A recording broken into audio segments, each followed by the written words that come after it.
এগিয়ে নিয়ে যেতে সবাই মিলে জোড়া ভুল চিহ্নে ভোট দেবেন। এই দুইটা অঞ্চল থেকে কমসে কম 5,000 থেকে এক একটা অঞ্চলে লিড দিয়ে যাতে 10,000 ভোট লিড দিতে পারেন, এই ব্যবস্থা করতে হবে। একটা বুথেও যাতে তৃণমূল কংগ্রেস কোন ভোট না পায় তার ব্যবস্থা আমাদের করতে হবে। এই কথা বলে সবাইকে আন্তরিক অভিনন্দন জানিয়ে আমি আমার বক্তব্য শেষ করছি। জয় হিন্দ, বন্দে মাতরম, তৃণমূল কংগ্রেস জিন্দাবাদ, মাওবাদী মানুষের সরকার জিন্দাবাদ, মমতা ব্যানার্জি জিন্দাবাদ।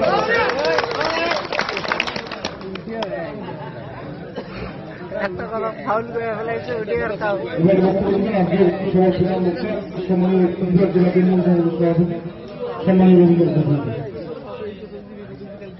একটা কথা ফাউল করে ফেলালে এটি আর কাউ না বুঝে।